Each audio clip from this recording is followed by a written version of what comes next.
Hey there, it's Kelly from Kelly's Astrology, and I'm here with my dear friends and colleagues, Cassandra Tyndall and Alicia Yusuf. I can never remember your full surname, Leash. I apologize. I can't say it myself, don't worry. Okay, great. And we are all astrologers, and we are here to share a few insights about the week ahead astrologically, starting Monday, November 26th. And this is a week that kind of has a very golden, starry, kind of potentially lucky combination, perhaps. I don't know if we'd say that. We'll get into it. At the start of the week, we've got this triple lineup between the Sun, Jupiter, and Mercury, all very early in the sign of Sagittarius, between 3 and 5 degrees. And this includes the Sun conjunct Jupiter, which is like a rebirth point. It's known as the cazimi of Jupiter in Sag. And this is where a lot of the seeds, this is my take on it, and I'd love to hear you guys chime in, but I do think the Sun, Jupiter, cazimi is where we're going to get those first kind of inklings of the ideas and the adventures and even the quests that are going to frame our lives for the next 12 months. What are you guys thinking? Totally agree. So, when you think about what's going on and how that looks in the sky, Jupiter isn't invisible. So it is definitely like that new moon vibe for Jupiter. So it is that kind of seed planting of possibility. Then it will be, maybe another couple of weeks before we actually, like, Jupiter gets far enough away from the sun where we can start to really see it. So it would probably be, moving, way further into December. But it's definitely that first, as you said, this is what Jupiter and Sag could be. Totally. Yeah, and sorry, Alicia, what are your thoughts on this? Well, I've had a few clients and others say, yeah, we read your thing on Jupiter and Sag, and it just doesn't feel like it's that optimistic right now. And it is, it's that whole thing of the sun hiding Jupiter. But I feel like, on that day, that's when Jupiter has the ear of the sun or the ear of the king, and he can really kind of broadcast his message. So we will get that real kick that day. And the feeling of that day, and then it will, go forward. So that's on the 26th of November here in Australia, isn't it? Monday the 26th, I think, everywhere. Yeah. Must be later in the day for you guys and very early in the day for us in Canada and the States. Yeah. Sorry, what were you going to say, Cal? I'm not sure. I just feel like it's like a lot of Jupiter, and I think that might be Cyber Monday for the shopping. Oh, is this a US or Canada thing, is it? Yeah, yeah. They have this big thing in the States. So it's Black Friday, which I think is the Friday, the Gemini full moon from last week, the 23rd. And then there's a Cyber Monday. And I think the theory is that it's the last time to buy things online for them to arrive, delivery for Christmas. So it's a really big shopping day in North America. I mean, North America does shopping really well.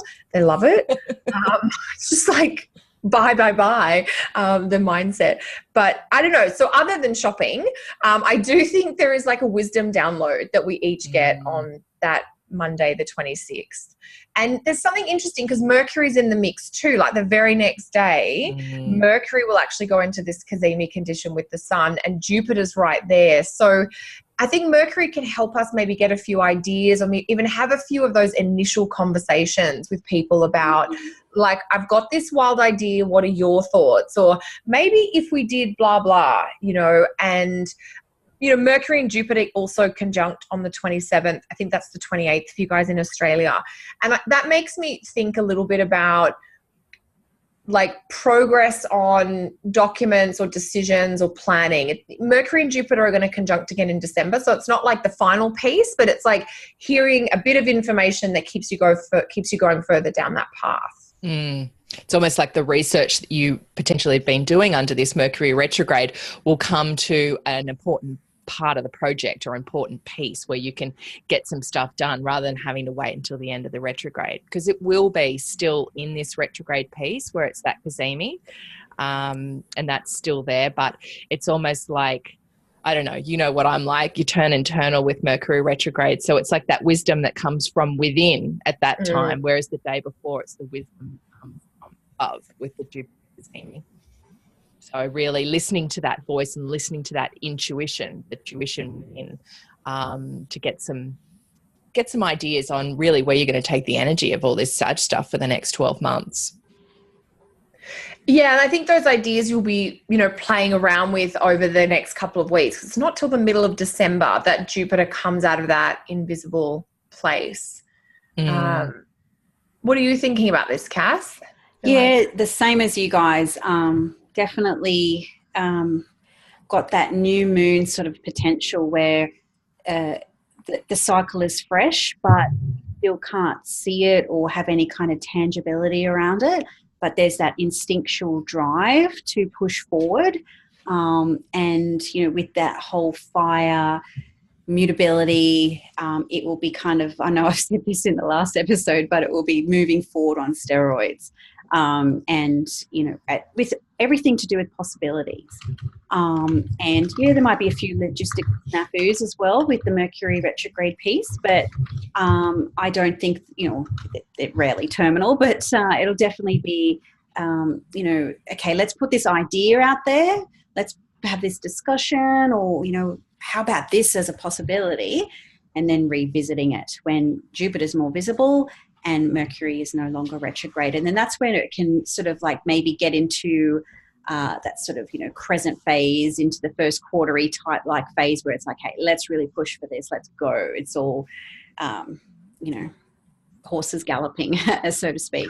Yeah. So they're at the gate right now and they're just like waiting to be kind of, freed. Yes, exactly. So, and I've just had this kind of crazy image how that's going to play out for me. But anywho, it's definitely like the horse behind the gate right now, and then it's just going to kind of ride off into whichever sunset calls its desire. Calls its name most loudly. So the start of this week, Monday and Tuesday, the 26th, 27th, really good time to keep a notepad handy, or your recording device for ideas and things. Mm-hmm. Just feels like the ideas or the encounters that you have, there's more to it than meets the eye, and the weeks to come will help reveal that. Yeah. And bringing the big ideas and the small ideas together, like the big vision and the small details. It's like everything will kind of be wrapped up at this time in one package. Yes. So it's almost like this sort of week plants the seeds for what 2019 can bring in the Jupiter piece. And Cass, I was just having a look because the next retrograde, which happens in March next year, actually happens square Jupiter. So that's at the final degrees of Pisces, and it'll backtrack enough. So mid-March. So it almost feels like that first quarter piece that you were talking about, any plans that are seeds that are being planted now, you'll start to see the buds form. They won't be blossoming totally, but the buds will be forming potentially either during or just after that next retrograde. Yeah, I mean, I know I'm the Cancer of this leg, the Cancerian leg, but just kind of going back to 2017 now. And it's like I think this week has really got some potential to put the Saturn and Sagittarius saga behind you. It's that ship sailed and your new ships come in, so to speak. So, Yeah, and that reminds me of something else that we had sort of put on our show list in terms of what we might talk about, which is that on Tuesday, the 27th, we've got the moon coming to sit on top of the North Node in Cancer. So just what you were saying there, Cass, made me think of, it is this week is like a microcosm of the larger macrocosm of the year. But this week particularly is very much about the forward look. It's not so much about hanging on to the past or being stuck in the events of last year or the last 6 months. It's much more about, I guess, that Buddhist idea of just be where you are, be here now. And from this place, where could you go? So it's very much like a shift, because that North Node is sort of our pointing point, if you like. Yeah, it's be here in the now, but don't be stuck there either. Yeah, but know how, being here is as a platform or a foundation that's going to help you get somewhere out there, essentially. Yeah. And it's that thing too, the solution never lies where the problem is either. So it's kind of taking a look to where you want to be and cutting yourself off from where the problems are and really looking for kind of out of the box solutions to, you know, what's possibly holding you back or limiting you at the moment. That's beautiful, Ishi. Yeah, that's really beautiful. I like it. So, because I always think the North Node is a point that when it's activated, it encourages us to get out of our comfort zone. And so with the moon, the North Node's in Cancer, which is the sign of the moon. You know, it's very much about thinking not with what's sticking with what's familiar, which is ironic because usually the symbols of the moon in Cancer are about familiarity and safety and comfort. And I think somehow this moon North Node connection is a little bit like, how can I create or maintain connection with my loved ones even while I go out on a bit of a limb? But I don't know, what do you guys have thoughts about this? Because I know we all kind of chimed in a little bit on it in the pre-show chat. Yeah, I mean, I think you've really nailed it there, Kel, in terms of, you know, remaining connected but not stuck or stagnant, you know, with this. You know, maybe take the memories with you, if that makes sense in a way, or, you know, how can I kind of grow and evolve and develop and explore new horizons, but not necessarily about cutting or severing, which, you know, maybe be a little bit more of the Marsy piece. But this is the moon. Let's take it with us, and where we can grow and, you know, maybe evolve or get a little bit more open emotionally, potentially, with the Cancerian piece. And, you know, not be stuck in the past, but, okay, this is what it is, and, you know, take bits with it if you want. And then it's definitely about moving forward, but taking that wisdom of the past with us. Yeah. And also I feel it's finding security in being in that place. You know, it's actually putting yourself with the unknown, putting yourself in that place where you don't really normally have security, but you kind of craving that. So by, I don't know, creating new memories, Cass, and trying out new traditions like we were talking about last week, will really actually give us some fulfillment and really help us actually, you know, knowing that we're building a new platform potentially that will then guide us for the next period of time as the nodes keep moving. Totally. And I thought we should just give a quick, like, what are the nodes for our listeners, just in case some people are a little confused. So the North Node and the South Node, they're a pair. They're always at opposite points in the sky. They are connected to the orbit of the moon around the Earth and the Earth around the sun. So it's a little bit of a abstract concept, if you like. The nodes aren't physical things in the sky. They're points that we consider to be significant. And they move through the zodiac backwards. So they're different from the planets. The normal type of motion for the nodes is a reverse motion. And they've just moved into the sign of Cancer and Capricorn, the North Node into Cancer, South Node into Capricorn. That happened earlier in November. And so that's an energy we've got for the next 18 months. There's a lot of that focus on the Cancerian themes of safety and family and home and memories in the past, but it's connected to the North Node, which is so much about pushing forward. How do you guys describe the nodes when you have to sort of summarize them? I talk about, you know, I usually imagine that the moon around the planet is one hoop, and then the planet around the sun is another hoop. And then when you lay those two hoops on top of each other, those 2 points that intersect are where the nodes are.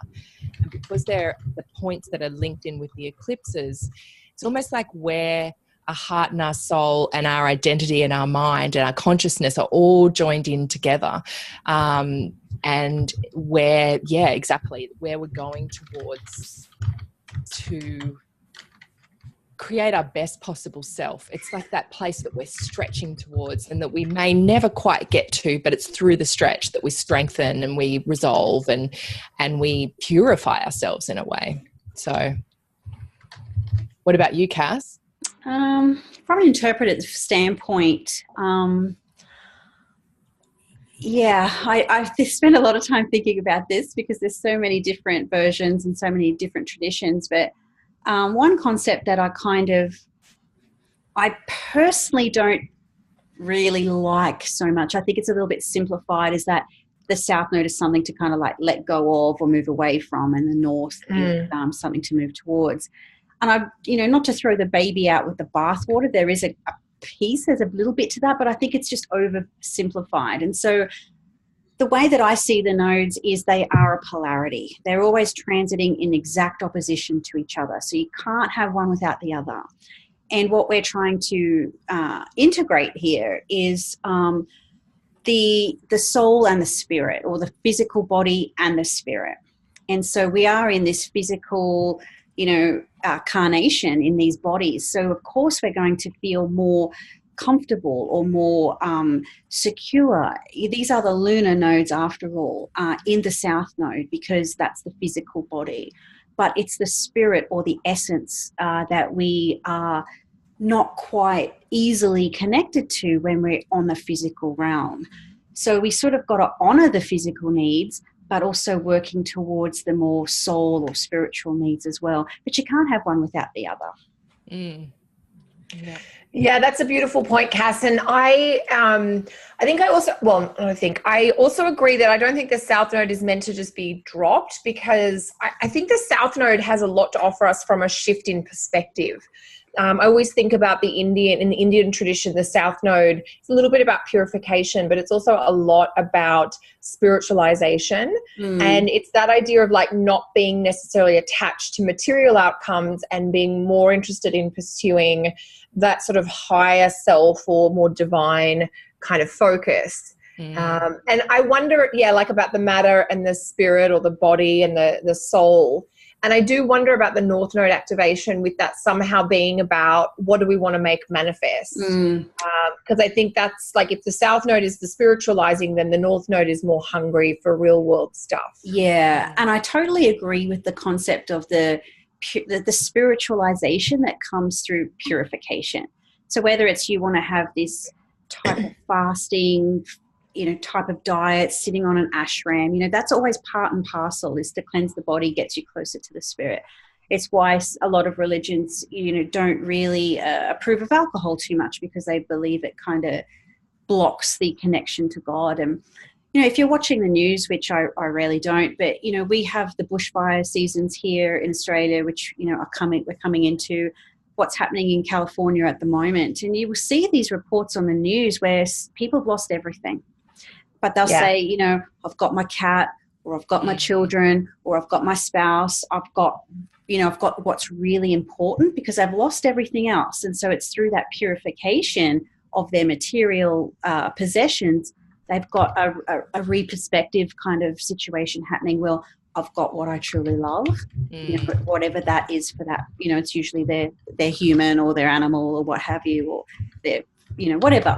So it's through that process of loss where you can then get to that more spiritual or moving forward perspective. So you just can't get one without the other, and they are not mutually exclusive of each other. And that's why I like the analogy of the dragon's head and the dragon's tail, because it's that whole, it's a flow through that happens, and it's almost like what comes from the tail is what you've brought in. I do think about release, but I think that it's release of the shadow side that's what's in that sign, while still retaining the purity of the light side of that. Whereas, the North Node is where it's like strengthening ourselves towards what's coming next and towards what's required next, whether you believe it's in this lifetime or later on in life, as to what happens with those.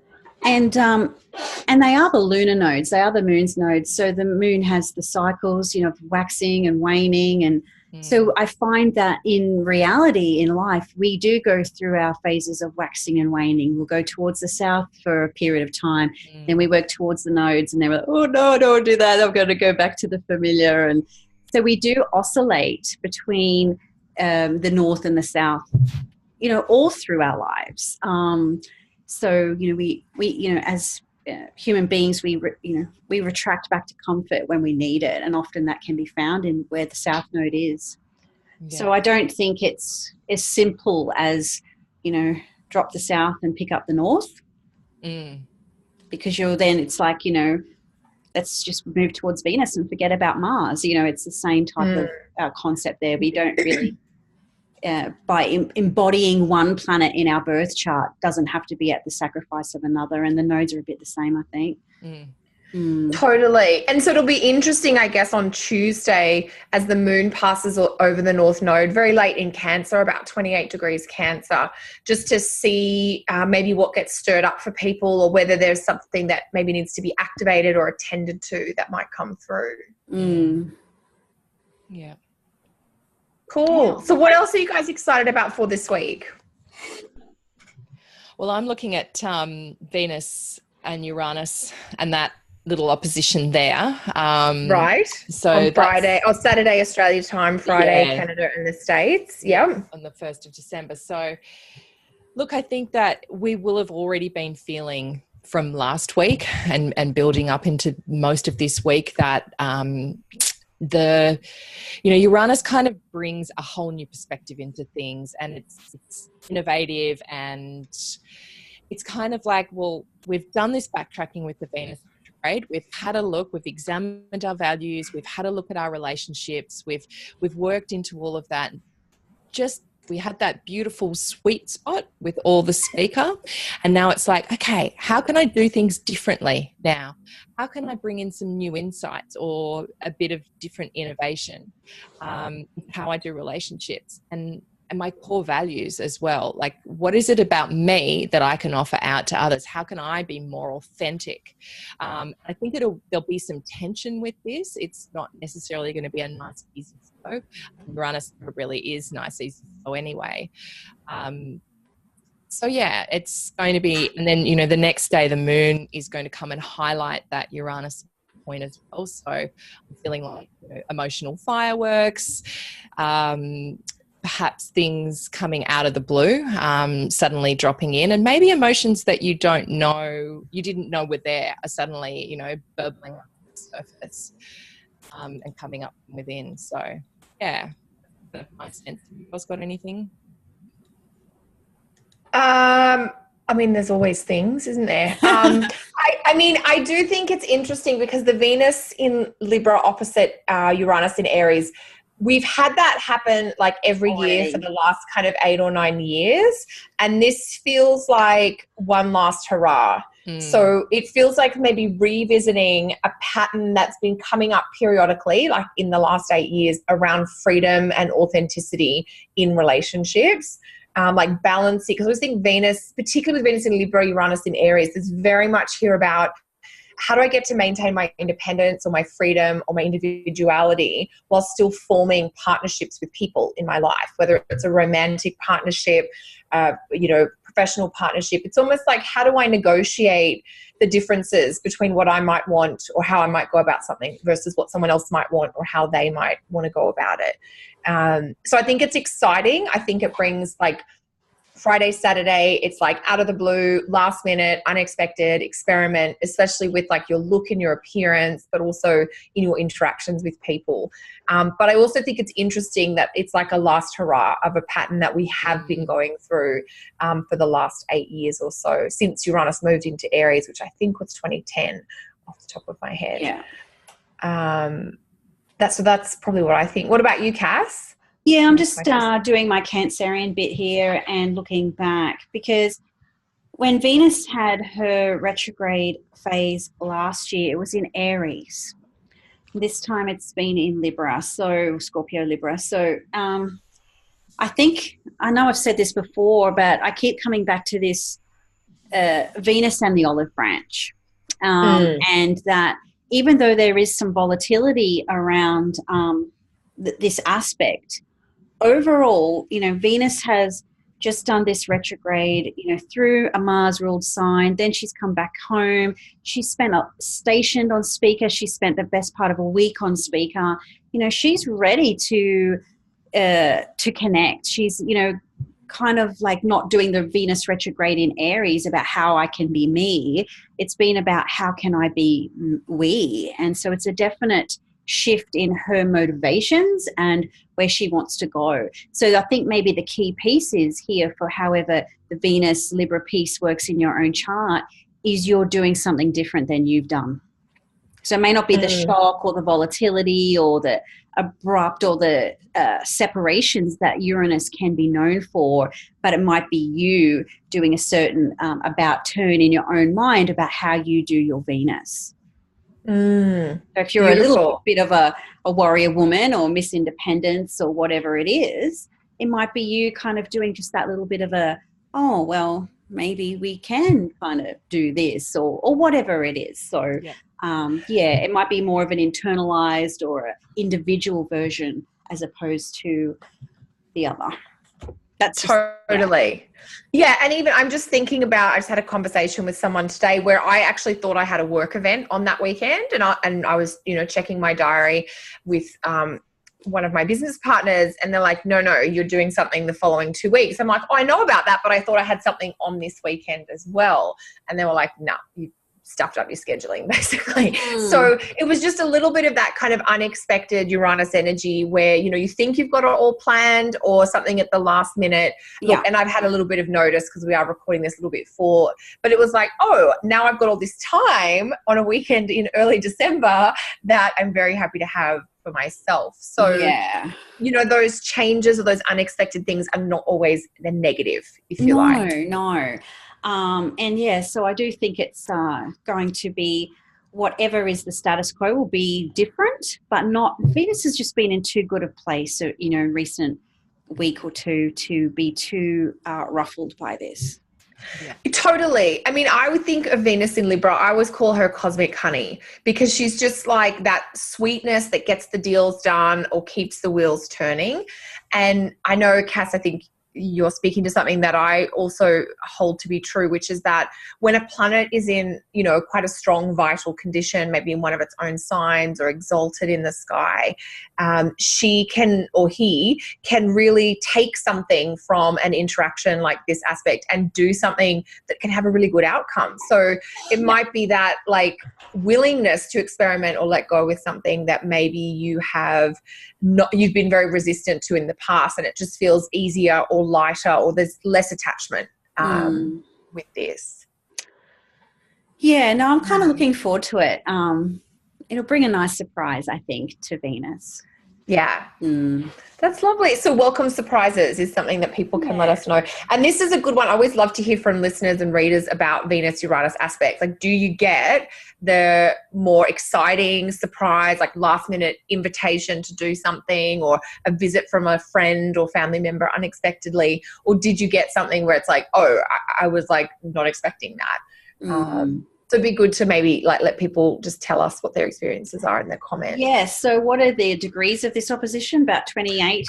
It's actually 29. So it's right at the tail end. Okay. Yeah. So if you've got planets in Aries, Libra in particular, at that degree, even to a stretch Cancer Cap, you might be really, the cardinal cross. Yeah. Well, and that's the thing. That'll be Alicia. So you can report back. Yes.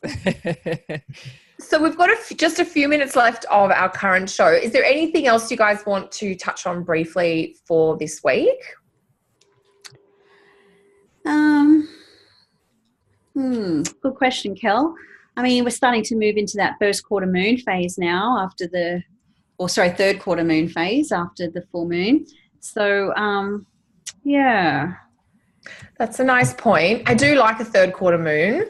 I like that for the activity and the authenticity that it creates a bit of urgency, and it usually is like that final push to maybe get something done, or let's try and wind this up. And I think coming in, towards the end of November, it's a good clue about what can I finish before the end of the year, or what can I finish in the next couple of weeks to maybe, so that I can be free to move on to other things. And if you set, if you're someone who sets intentions, it's kind of looking back at those intentions that you set with the new moon in Sagittarius, just to see if you can bring any of the wisdom that you've learned over this month to bear on the situation, and just give one last push of energy towards getting those things handled. Totally. Yeah. And I think as well, the first, we've got Mercury moving back into Scorpio as well for couple of days, is it? A brief visit. Yeah. So I guess the nature of for a week. Yeah. For Mercury retrograde, it's going to change a little bit on the weekend. There's that deep dive, like trying to solve a problem or a puzzle again. Yeah. I've got the image of like a seabird that kind of, because it's Mercury, it's flying, but it's dipping in and under and grabbing things up and bringing them to the surface to digest, and that kind of gannet or a kind of seabird image. I like it, Lee. Stealing your chips. Exactly. It's such an iconic Aussie summer. You guys are going to have all these beachy analogies in the next few weeks. I know. I do. I'm kind of just like lovingly teasing you, Kel. I know. I'm like, I can't complain. I will be in Australia like late January and then February for a few weeks. So I will get all the saltiness, the sunshine goals that you need. Yeah, so I mean, there will be just a little bit of a, I don't know. I don't really. I feel like there's so much Jupiter right now. It's going to kind of override the little dip of Mercury back into Scorpio. Maybe it's just kind of not a second guessing, but maybe just a double check of those more deeper intentions or those deeper desires before you then, launch out the gate with all the Jupiter adventures coming through. So might just be a good opportunity to just like, okay, like, am I going to do this, or are we going to do this, or this is going to happen? Let's just kind of check in with maybe how that feels, or, that under, the deeper conversation around it before we then go and, launch into the Jupiterian unknown. Yep, the total one. Why are you laughing at me, Kel? Just what's making me think of that. I'm like, oh yeah. So this Mercury retrograding back into Scorpio is like, before you actually book the plane tickets or sell the house or, pull the kids out of school, whatever it is, just have that quiet, deeper, heartfelt conversation with your partner or your family or a friend, just to make sure that there is some substance here, or this is really viable, or that you haven't gone off on like a massive idealized kind of fantasy tangent. Yeah. Yeah. And so, sorry. No, that's okay, Cass. You keep going. So, during that week, Mercury's going to be looking towards Mars in Pisces for advice. So it's kind of like, okay, it's still, got the big picture in mind, and maybe checking in with all this hot air of fire and Jupiter. Does it still sit well within my waters, so to speak? Yes. Oh, I like that. Yeah, like it rather than just being an exciting idea. And it's funny, like, I can't actually say the details about this yet, but after we get some answers, like, we've got something going on in the background that could be like this wild adventure thing, but we're just like, do we really want to do this? Like, are we sure? Are we certain? It's like, this sounds good and it would be really exciting, but is that the exciting we need right now? If that makes that's sense. Totally on my end as well. Yeah. Yes, exactly. Yes. So it's just like Mercury into Scorpio. Let's be a bit more honest, a bit more raw, a bit more real. Yeah. And it's so that's the weekend. A little bit too, being in the slow. A little bit slower. Yes. Yeah. Yeah. And Scorpio does love to probe. It does love to research. It does love to lift the covers and look at what's underneath. I always say Scorpio has X-ray vision. So, it kind of adds that bit more punch to, if you have been using the Mercury retrograde to review or research or reassess or reevaluate, that's when you can really get deep with it and pull the juice out that you need, because, not long after that it goes direct. So yeah, we'll be talking about that in the next episode, I'm guessing. Yeah, I was just going to say, Alicia, it's just a little dip, but it's a juicy one. Yeah, I like it. A juicy dip. That's fantastic. Not like a cheap bird in the ocean, but it's that bird going down and pulling up a shark, maybe, or something. Yeah, but I mean, and these are the symbols of planets in Scorpio. And we always say, like, lift the lid on something or turn over that stone. Like, what's underneath? Where is that big dream? Or if there's a restlessness, like, where is it coming from? Because there may be some kind of quite substantive emotional, psychological stuff that you've maybe sensed but haven't put your finger on. And once Mercury goes back into Scorpio, we've got about 10 days, I think, of Mercury in Scorpio. And this brings me back to a little bit of our pre-show chat where I was discussing about getting caught in storms.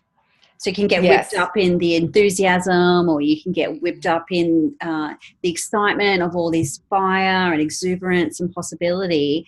But, Mercury going back into Scorpio, looking to Mars in Pisces for guidance. It's like, but how does this actually feel? And is it what I want, Mars? So some food for thought there as we move into this week. Yep. Yes. And into the new month as well, because, it's going to kind of, this is starting the month of December, which kind of bookends the year and bookends this year and starts the new one. So, and Mercury will continue into Sagittarius through the first week of January. So this is what we're going into 2019 with. Yeah. Yeah. I feel like totally look at what's been swept under the rug before and lift that rug up and make sure that, those last things that we had from this whole Jupiter and Scorpio time, just get those last bits of grit and dust that were swept under the rug out. I love that, Alicia. Yeah. Yes. It's like all the feels, whether people say you're talking about all the feels, it's kind of like, let's talk about all those feels. Yeah. Yes. Oh my gosh. Yeah. Because Mercury can give voice. So I guess deep and meaningful conversations coming up at the weekend and heading into next week, that first week of December. Yeah. But a lot of stuff at the start of this week with all that Jupiter, Sag, Mercury, Sun activity on Monday and Tuesday. So anything else before we sign off, guys or gals? I think that's it for me. Yeah, I'm pretty much done and dusted. Good overview. So thank you everyone for listening. Definitely subscribe so that you can keep up with all our latest shows and episodes. You can find us all online. We are all working professional astrologers. We all teach. We offer classes and consults, and each of us has our own offerings on our websites, which are futurefrequency.com.au for Alicia, CassandraTyndall.com for Cass, yes, and kellysastrology.com for me. So do come and find us on our individual websites if you're interested, but definitely just subscribe and follow along here. And we wish you a fun and fabulous last week to November, and we will talk to you again soon. Bye for now. Bye. Bye.